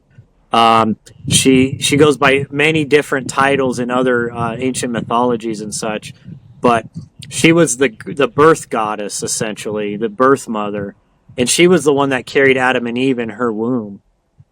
Well, they took the hominids that were walking on the earth. The Anunnaki even alluded to there being these wild men that were on the earth at the time. They lived in caves. They were running in the savannas with the animals. They were living amongst animals and such. They were one with the earth. They were uncivilized. They didn't have technology. They lived wild, very primitive weapons and primitive clothing and structures to dwell in and such. And they took some of these original humanoids that were on the earth at the time. And of course, we know from science, from anthropologists, that we had Denisovan man, Cro-Magnon, Neanderthal man, all these different types of humanoids that once walked the earth. Well, they took probably the most advanced of one of those hominids, and they hybridized that species. They upgraded their intellect. They upgraded their spiritual understanding. It even explains all this in the Sumerian tablets, in the Atrahasis. It explains this in detail, that they even sacrificed one of the Anunnaki to give essence to the atom, to give it like the ability to live, because they were able to create like a clone, like a human avatar, a hybridized human avatar body, but without spirit, it can't live. You need that source energy, right, for anything to live. So what they did was they figured out a way to put spirit into that human avatar. And that's what gave it life. And that was your first Adam prototype. And then, of course, they were able to hybridize the female Eve also, through the same means. And that there were many prototypes that explains in the Sumerian tablets where they had to keep working on this human avatar because they had problems with it. Just like now when we've tried to clone like animals and such, we have issues with that.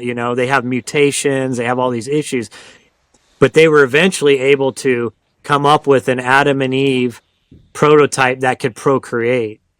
The first prototypes, the Anunnaki, the Anuna, the women of their race had to have these, they had to be like, hold them in their womb. Like they were fertilized with them, if that makes sense. Like in vitro fertilization. That the eggs and those embryos that they hybridize, they put them in their wombs. And that's why, if you've ever read into like Hathor and the womb mothers, the womb goddesses in Egypt, it's the same story essentially. Well, Ninma and the women that worked with her, I don't know if they were like scientists or they were like doctors or something. There were a bunch of them that helped her bring in these first human avatars. And so eventually, they had a procreating race of this new Homo sapien now that was able to procreate. And now they took the burden off the gods and they started doing all the manual labor, digging the gold out of the mines, building the canals, building cities, raising the animals, raising the agriculture. And so you were asking earlier, what are they? So that's kind of, based on, the whole story behind the Anunnaki and what they did, how they created the Adam and Eve and hybridized that. And now, were they extraterrestrials now? From the way I explain that, it certainly seems that way, right? It certainly seems that they were like a higher advanced extraterrestrial race that came here and they used the hominids on Earth to build a worker class. Now, there's also other two roads that we can go down with essentially the same story. Now, these also could have been interdimensional beings that came here.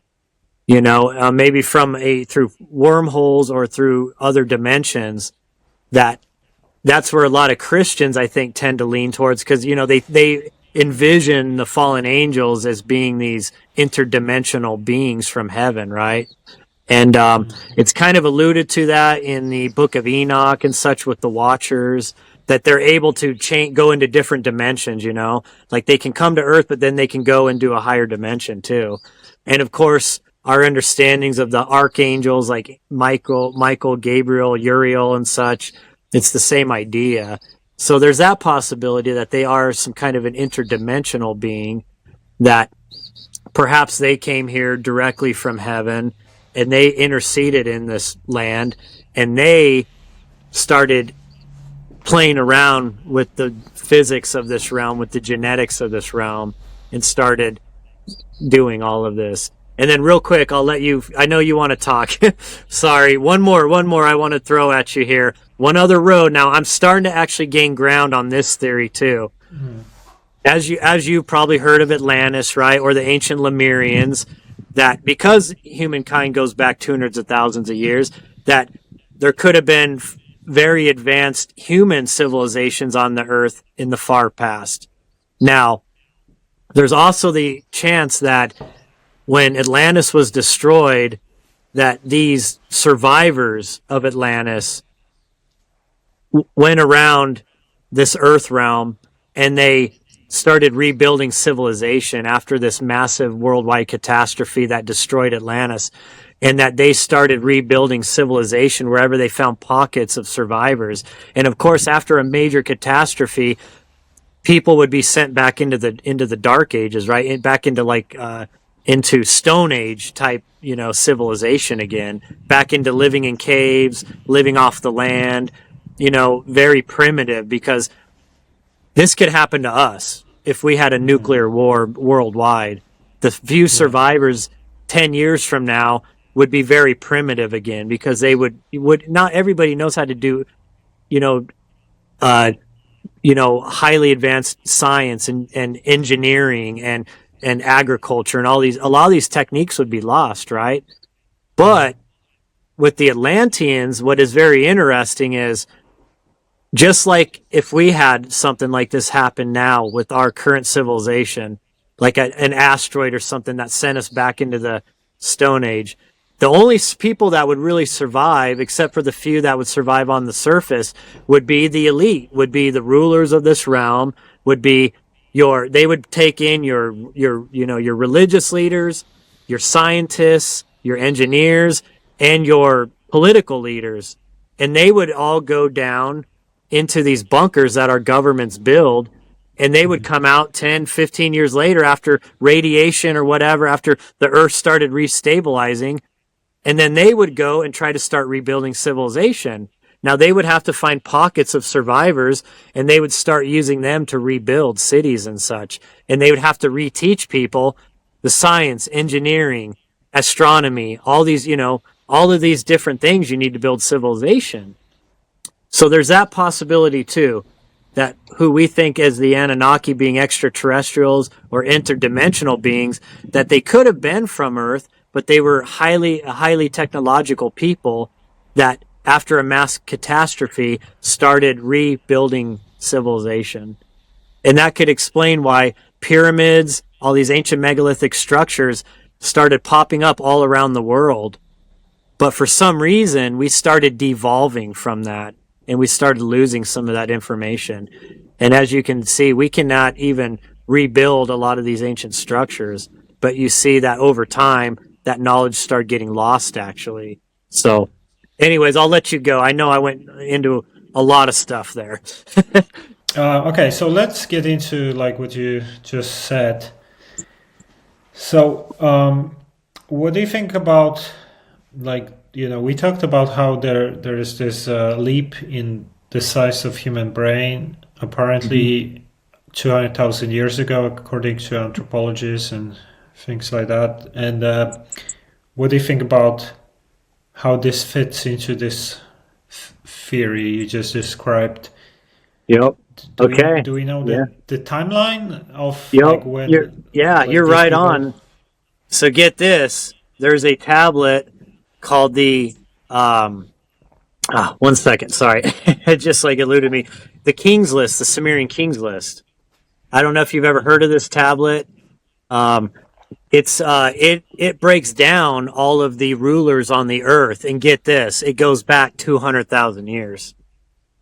So it starts out with these beings that originally were kings and such listed in the Sumerian Kings List that lived, like some of them like 60,000 years. It said they ruled on earth. And then, but then as we got closer to our time period, or to the flood time period, which is about, what do they, claim, I guess 6,000 BC is about when the flood was supposed to have taken place, up until the flood point with Noah. And of course that's Atrahasis, and that's Utnapishtim or Ziusudra in the cuneiform.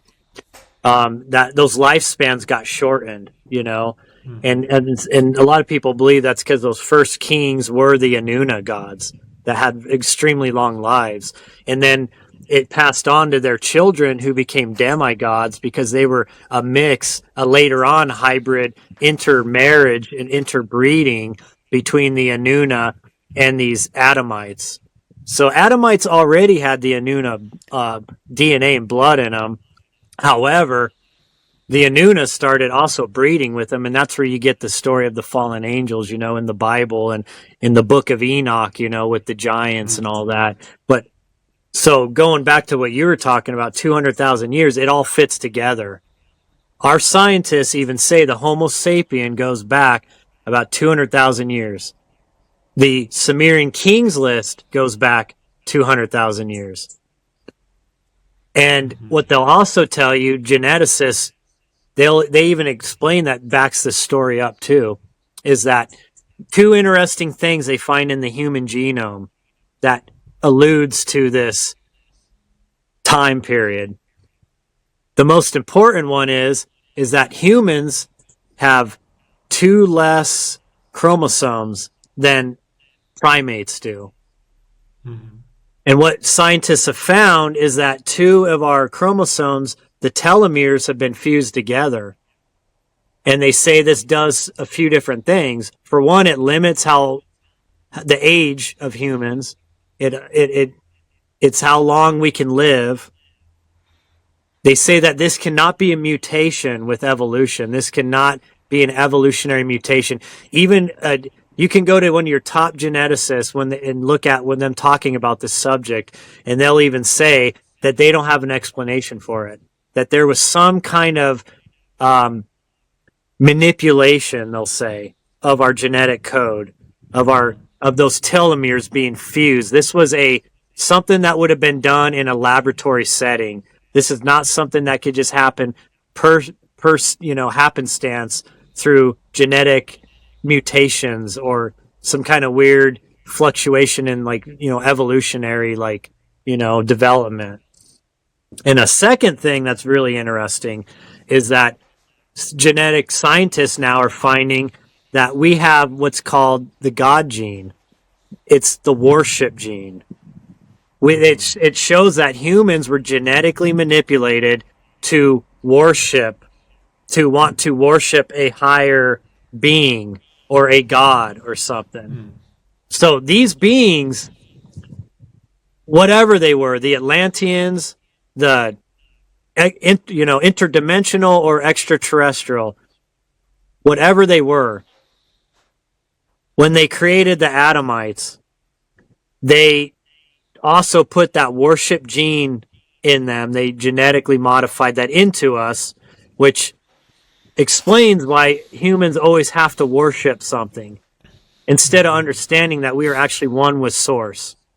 And they shortened our lifespans, and it's proof that we were genetically modified, that we are not humans. Homo sapiens do not follow the normal trajectory of evolution like the other ancient hominids did, that there was a break somewhere in there, and that we're not normal. And like you were mentioning with the brain size and all that, that also lines up with that 200,000 year time period.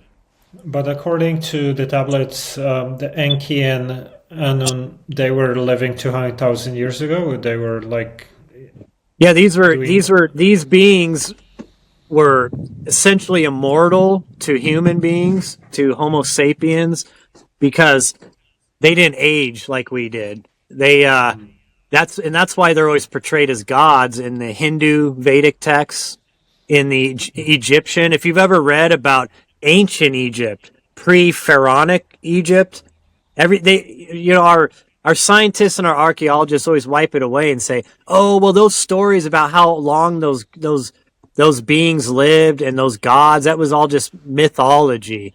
True history started when the pharaohs, the humans, begin ruling Egypt, right? But yet the pharaohs and the ancient Egyptian writings even say that the gods built the Great Pyramid and the Sphinx and all of the megalithic structures in Egypt. The gods ruled, and they said, like Thoth ruled for 30,000 years until his brother Ra usurped his power, and he became ruler of Egypt. Well, it's really interesting. Get this. This will blow your mind a little. Thoth, that Egyptian god that ruled Egypt for 30,000 years, he is the son of Enki, the serpent, in the Garden of Eden. His name was Ningazida. And get this. This rabbit hole's crazy. You can look at, there's this ancient vase from Samaria, this beautiful black vase, and it's got this snake holding a rod, and it's a feathered serpent like snake, and it's in the DNA structure. It's designed like the double helix. That's Ningazida. That's like his symbol is that caduceus. And what staff did Hermes, Thoth carry around? The caduceus, with the winged serpent, with the rod, with the snake intertwining around it. It's in our medical field. It's still used to this day. It's called the caduceus. Well, the caduceus is the symbol of Ningazida, Thoth. That was the son of the serpent Enki. Now his other son was Ra. His name in the Sumerian and the Babylonian was Marduk. Now Marduk was also rival with his brother. I mean, the rivalries weren't just between the Enlilites and the Enkyites. It was even within those families had power struggles too. And Ra wrestled control of Egypt from Thoth, his brother, and then he became this god ruler of Egypt. And that's his symbol was also the shaft, Baal's shaft, that you see, and all of the capitals around the world all have that obelisk. Well, that obelisk that's in deference to Marduk, Ra. And if you look at the dollar bill, American dollar bill, you got the eye, right, on the pyramid with the sun around it, with the shining. Well, that's also Ra's symbol. That goes all the way back to ancient Egypt. So these gods did rule according to these ancient stories. And if you look at the Hindu Vedic texts, their gods lived really long lives and all that too. It wasn't until later on that the lives got shortened. And then then the rulership got transferred over to their demigod children, who were human and these part of these beings. And you see that through like Gilgamesh, Noah. A lot of these pharaohs claim that they were a bloodline of these gods, right? Well, that's where that rulership got handed down to the demigod children. And then as that blood got thinned and kind of bred out through, years and years of, rulership and humanity interbreeding, that bloodline got diluted, and the lifelines continued to shorten. And, you've probably heard of like the elongated skulls, like King Akhenaten and his wife Nefertiti had. Well, that was because they lived longer. Their brains continued to grow. Their skulls continued to grow. They were still of that hybridized, that demigod status at that point. And it wasn't until later down the line that normal human beings ruled in Egypt and throughout the, Mesopotamian cultures too. So, a lot of these, all these ancient stories that we take as either just religion or mythology all have the same underlying stories and connections in them, explaining this, this crazy history, ancient history of our origins and who these gods were. Yeah, I remember, because you've said that maybe this is like 200,000 years long, but I remember some theories, if I remember it correctly, that what I talked before about Maldek, which was the planet. There's a ratio, apparently, how planets in the solar system are distributed. I think there is like a couple of planets are like, the next one is twice as distance from the previous one, something like that. And behind Mars, where according to that, you should have a planet, there is an asteroid belt, which apparently used to be a planet. There was a war, and it got destroyed, and that's why we have asteroid belt. And so apparently what was happening, that, there was a war between like some group on their moon and them. And, they got destroyed. Some of them went to Earth. And this apparently, maybe that's the story you're describing somehow. But also, I heard about it that was like 12,000 years ago, something, like when there was a Noah flood and things like that, because apparently, like the parts of the planet, the water from Tiamat actually fell on Earth and caused the flood. So this is one of the theories, but that was apparently 12,000 years ago, something like that. I'm not sure. Yeah, so I'm so glad you brought that up, because you're explaining the story in the Enuma Elish. That's what it's all about. It's talking about a planetary war that happened in the heavens. It's talking about, and the moon was Kengu. Tiamat was the original planet. That was where Earth is now. It was way bigger though. Like essentially Earth is part of the leftover remains of Tiamat. And that's the epic, that the Enuma Elish is the epic about this war in the heavens that took place that moved planets out of their orbit. One planet, part of the planet that was destroyed, became the asteroid belt. In the Enuma Elish and a lot of the ancient Sumerian, they called it the hammered belt, is what they called the asteroid belt. And the hammered bracelet. My bad, the hammered bracelet. We've been going down so many different things. I'm trying to keep it all straight here for you, but so they call it the hammered bracelet. And essentially, when you read the Enuma Elish, you'll realize that this was a cosmic battle that took place. It was an allegory of planets that were smashing into each other, and that were moving the orbit of planets, out at like changing orbits and such. And that explains, if you ever look at Mars has this huge scar along it. And most of Mars' atmosphere was torn away from it. There was major catastrophe that happened in our solar system. Yeah, it's like a dead planet in a way. Yep. and that's all encoded in the Enuma Elish. It's all in there. I mean, this goes beyond the Bible. This goes beyond all of that. Like I've said, and I'm not trying to put down anybody of faith. I want them to understand that they're reading the Reader's Digest version of our creation story. And they may poo-poo like the Hindu Vedic texts, but the Hindu Vedic texts were very advanced. The ancient Sanskrit is much older than the Hebrew. It talks about these exact same stories. You probably heard, right, of in the Mahabharata and some of the other ancient texts, Hindu Vedic texts, how they explain how there are these giant cities that were orbiting Earth.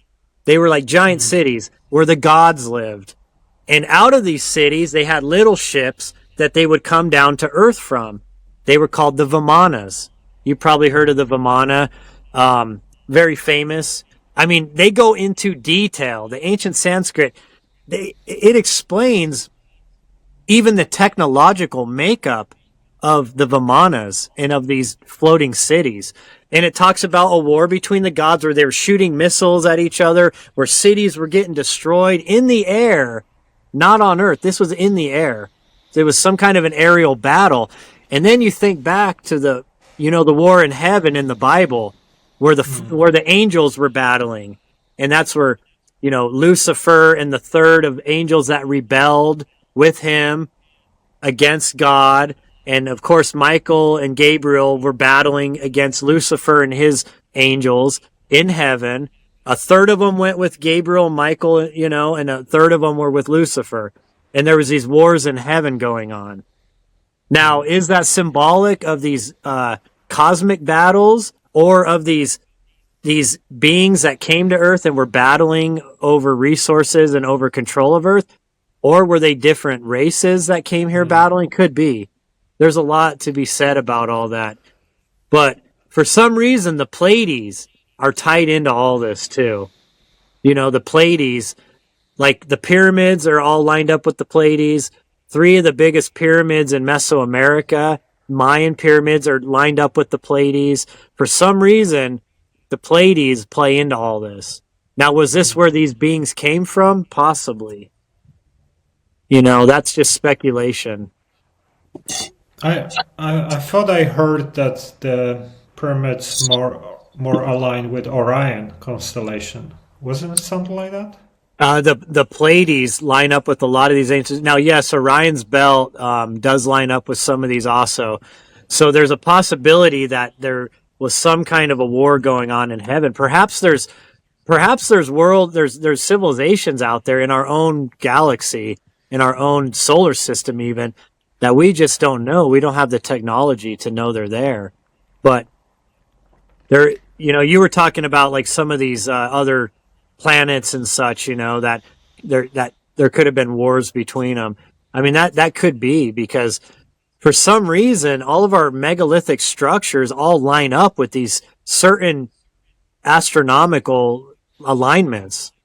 Now, some people have also speculated that that's because that those stars represent portals, and that they were building these structures to line up with these stars that created some kind of portals or wormholes that could have allowed, if they were interdimensional beings, to come to Earth through those portals, which is interesting because when you look at a lot of the Incan megalithic structures and such, they have these doorways called portal doorways that are like designed like doors, but yet it's like a block there. It's like, not open, but the Incans would say the gods would walk through these doorways.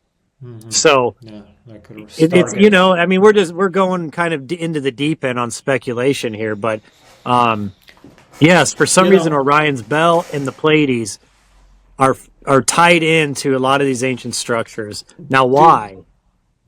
I think I heard something about the Book of Enoch where he claimed that some of these fallen angels, they would, like the walkers or whatever, they would bring things to spoil humans. Like, as far as I remember, he was describing how like some of them would bring metals, and people would start enjoying jewelry, and then they would get spoiled and things like that. Do you think there is connection between any of these stories, or he's talking about like the angels that basically became the fallen angels and joined the negative? What do you think? Yeah, so these are all the same stories in the Sumerian tablets. Same thing. The Anuna gods, they had these things called Mies. If you ever see these ancient depictions of the Anuna, they have wings all the time on their backs. And a lot of times they're carrying this bag. People always say, what's in the handbag, right? Well, in the Sumerian tablets, it was just called Mies, M-E, Mies. Well, essentially what the Mies were they were the tools to build civilization. That's what it represented. The gods were bringing these understandings to the humans. They were teaching them agriculture. They were teaching them astronomy, science, math, engineering, building techniques. And what you're alluding to, the Book of Enoch, that's all explained. It said the Watchers came down to Earth and that they were teaching humanity how to do warfare, how to build civilization, how to build weapons, how to even put on makeup. I always thought that was interesting. It said that the Watchers taught women how to put on makeup and beautify themselves, and I mean, but you start thinking about this and you're like, are these really interdimensional, or does that sound more like extraterrestrial or Atlanteans? That was part of their culture. It's very interesting to think about all that. But all of the Book of Enoch lines up almost perfectly with many of the cuneiform tablets, with those stories from those ancient Mesopotamian sources. Essentially the same stories. But once again, what was it? Were they interdimensional, extraterrestrial, or Atlantean? It's hard to say, but we get a lot of clues. And what I find is people will be like, well, this is the only true version, or this is the only true version. I don't know how people can't see that underlying similarities between all of these ancient stories. And then, of course, you have atheists who will or the academic field, who will just say, it's all mythology, it's all make-believe. But yet then they'll turn around and tell us that we were manipulated 200,000 years ago, that the Homo sapien showed up with means that in the genetic code that they can't explain why there was this mutation or this deliberate hybridization of the human genome. Why, there's this God gene, this worship gene. Why our brains expanded so much at that point. So very interesting things, Yeah, I think the mainstream it sounds too far out to them to even try to think in this way, because whenever something like that, they hear I think in South America, maybe in Peru somewhere, you have these massive stones. They're I don't know, thousands of tons or something on high elevations. Yeah. And I have a friend who is a scientist running a very popular science publication, and we were talking about it, and he was like, yeah, they just had these because they wanted to be closer to God and things like that. And yeah, they're so primitive, but they were able to put a perfectly cut stones that are hundreds, thousands of tons, whatever, on an elevation of a few thousand meters above. Machu Picchu is over 14,000 feet. Think about that. And yeah, they're just dumb. They're just so fucking dumb. Yeah, and this is what they don't tell you about Machu Picchu either. That those blocks that were used to build Machu Picchu, they didn't come from that mountain. They came from other mountain peaks around that area. How would you drag those down, up and down mountain peaks that were tens of thousands, over 10,000 feet in elevation? And why would humans build that high where most things don't grow, that's above tree line. Why? But yet they'll say that these dwellings were built by the Incans, but the Incans refute that. The Incans, or at least their current ancestors, will say the gods built those cities. The gods built Pumapunka, the structures in Lake Titicaca. They built Machu Picchu. And and there's many. I could keep going on and naming. We're not going to waste time with that. But the idea is that they even say the gods built that, and they inherited those buildings. And if you look at those ancient structures that our academia will say the Incans built, you can see what you're saying. The base blocks, the older blocks are all megalithic, perfectly designed. I mean, it looks like they were poured with concrete. They're so beautifully intricate. We can't even do what these people did. And you'll see on top of those ancient blocks you can't even put a piece of paper between these blocks. They're that close together. You'll see more rougher blocks kind of built on top of that. Well, that's what the Incans did. They took these original foundations that were left from some massive catastrophe, and they tried to build and replicate what was there. But you can see that their stonework was nowhere near. They were just stacking blocks is all they were doing. Maybe they were taking hammers and knocking off corners and trying to make them kind of fit. But you can clearly see that they didn't build those. It's obvious that they built on top of much older structures. And I don't know why they lie to us about this, and I'll tell you why they do. Because it puts their Darwin evolution theory in question. And now I'm not saying that there isn't evolution, but like you mentioned earlier, the human Homo sapien part in that evolution, that there is some reason that we don't fit into that evolution diagram. And so what they've tried to do, they tried to force humanity, Homo sapiens, into that Darwin style evolution model. And it's like they just can't admit they're wrong. It's like, I don't know if it's a conspiracy that they're doing this and lying to us, or if that these scientists don't want to admit they're wrong, or if it's ego driven, or if they're afraid they're going to get their funding cut. I don't know if governments are forcing them to do this, but they're full of shit. I mean, let's be real. They are. I mean, any layman, most people don't care about this stuff we're talking about. But if somebody goes to Peru themselves and they see this stuff firsthand, they're going to start questioning it, because seeing that stuff, they realize this is not, there ain't no way that this was primitive man working with bronze and copper tools and making rope out of llama skin and using simple ramps to build this stuff. It's absolutely insane to even come up with that kind of a theory. Yeah, I think,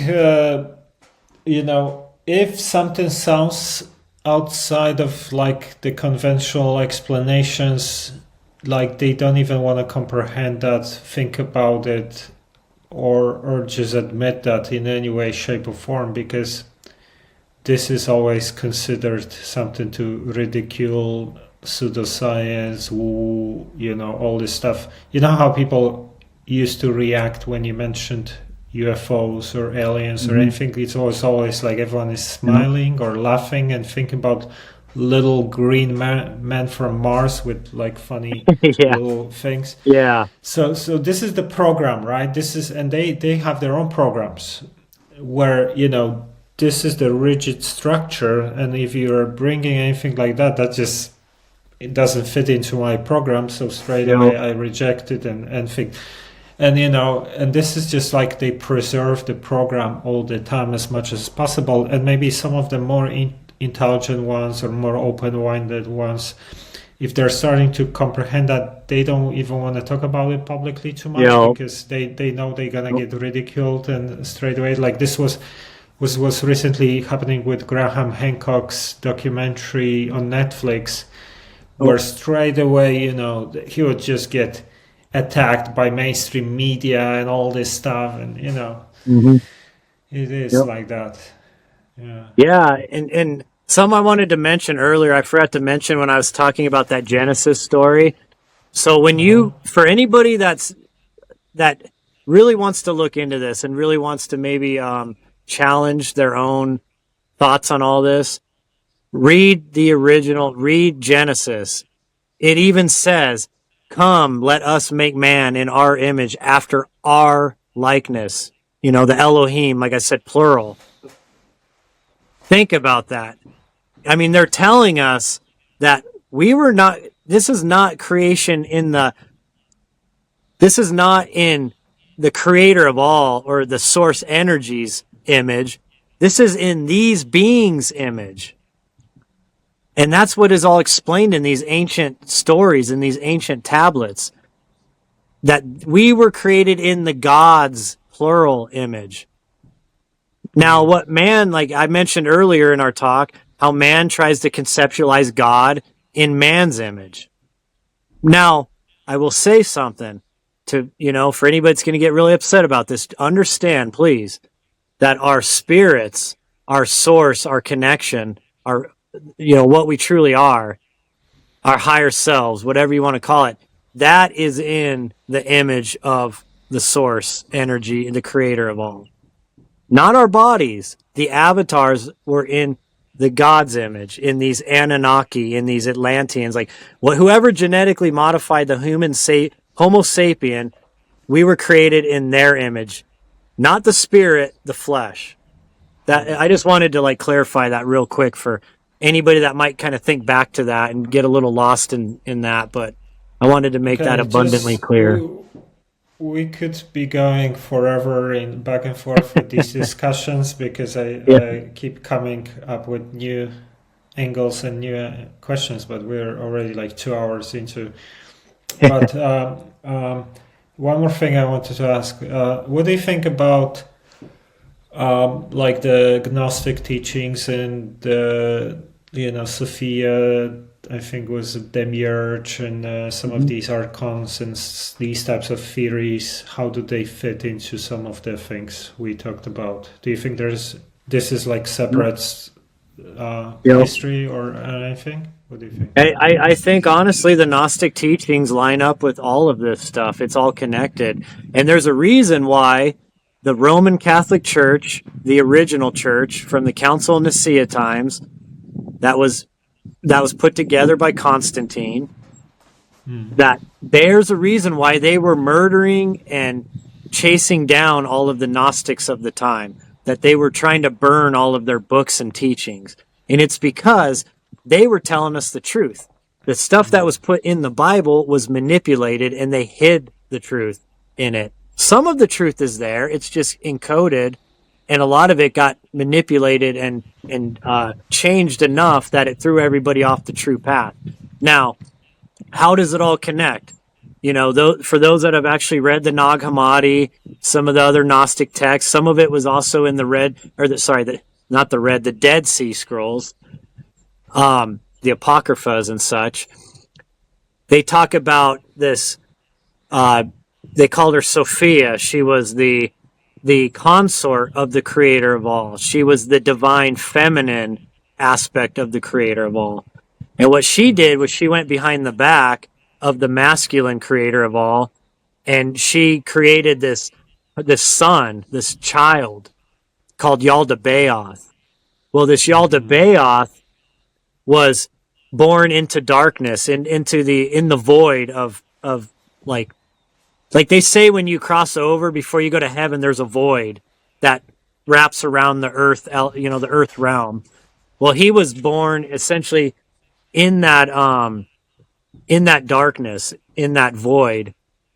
And she realized that she'd created a monster because he did not have the equal energies and polarity of the divine feminine and the divine masculine creator.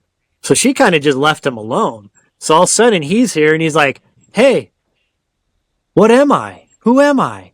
And he had super powerful abilities because he was a son of Sophia. So he started figuring out how to create stuff. And he started creating angels, good and bad angels. He started creating a realm, a world. And then he was basically started claiming that he's the only God, there's no other but him, and all this, very similar to the Old Testament God. If you go and read what Yaldabaoth claimed, it's exactly what the Old Testament God Yahweh says. Because the Gnostics believed that Yahweh was the devil, that Yahweh was Yaldabaoth, was this demiurge that ruled over this realm. And according to the Gnostics, he built this realm, and then he created these angels to rule this realm for him. And the archons he created also, who were further controllers of this realm, that maybe they were more or less the ones that controlled the energies of this realm. And then what they did was they built this grid around the earth. You could call it the Matrix. Believe this, people don't understand that the movie The Matrix was based off of the Gnostic writings. That was based off of this whole illusory world, this matrix that Yaldabaoth created and enslaved humanity in. And a lot of people that have researched this, they find the similarities between Yahweh, between Enlil and the Sumerian, that he was this demiurge. And of course the angels were the archangels and the and the fallen angels and all this such. And the archons were kind of interdimensional, beings that you could call them the demons or the jinn, the Muslims call them the jinn, and that they controlled the realm from the energetic side. And that within this realm, when spirits come into this realm, that we're in his domain now, in the Yaldabaoth's domain. And that, so Sophia, she eventually figured out what Yaldabaoth had done, and that he was trapping, or at least enticing, spirits from the realm we come from into this realm. And while we're here, he was entrapping us and controlling us and manipulating us and using us as his playthings, essentially enslaving us, you could say, even. And so she sent the Christ was to come teach us the way home from this realm, to help us escape this realm. And so now that's essentially in a rounded about, at least my interpretation of the Gnostic teachings. And but you'll find very similar stories tied into the ancient Sumerian and all that. And what's interesting is when you think about the ley lines that run around the earth, in grid pattern, this is some kind of an energetic matrix that we find ourselves in. And that, according to the Gnostic text, that's very similar to what Yaldabaoth built around this realm that he created. His idea, I think, was to try to build an energetic grid to try to entrap spirits here and not let us out.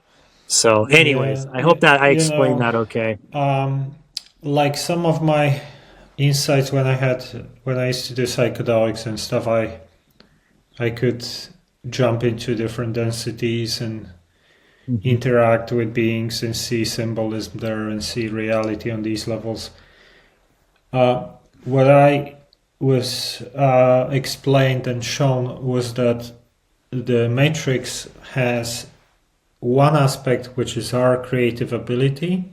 So we create version of reality that we have, but we are manipulated to create the negative version as much as possible. So it's just, trying to use our creative ability against us. That's one aspect. But apparently there is some kind of artificial way to have reality at low vibrations or whatever as well. So I was explained that there are both. And they try to use some kind of tools or whatever method to actually control it as well. So it's a kind of like a combination to, use us against us, but also control that through some kind of maybe technology or whatever.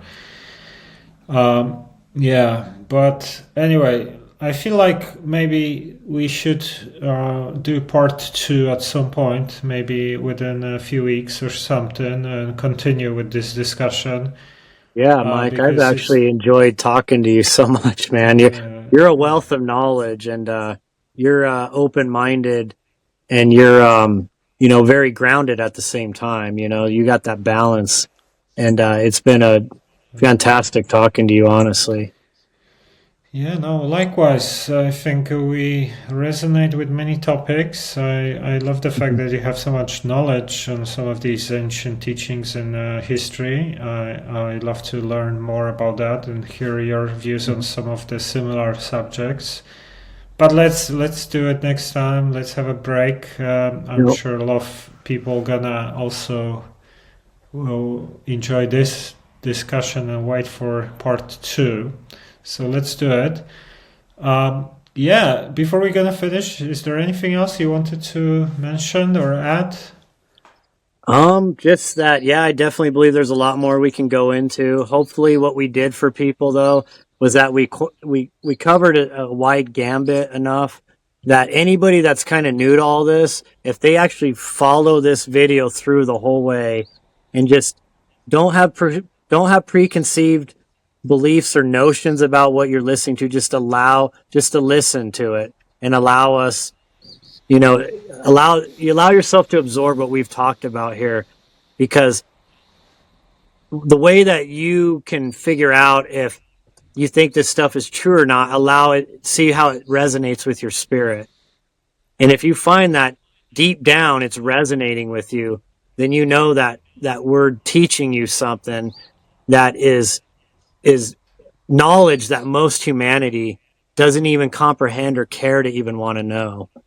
But I think a lot of what we've been talking about is answers a lot of people's questions about the mysteries of this realm and life, and that hopefully we've given people some kind of understanding. And all of this that we taught was, none of this was fear based. I want everybody to realize that. Even some of these deep, darker subjects we've gone into, just realize that you are a fractal of source, that you are a creator, and that you live forever. You are immortal, that energy does not get destroyed, that your consciousness always lives on, and that you just come and incarnate into different avatars, to have different experiences. And so I hope that brings some peace to people. No, thank you. This is a very nice way to finish it, with a positive message. And thanks for joining me today, Bob. And yeah, till next time. Thank you. Definitely. Thank you, Mike. Okay.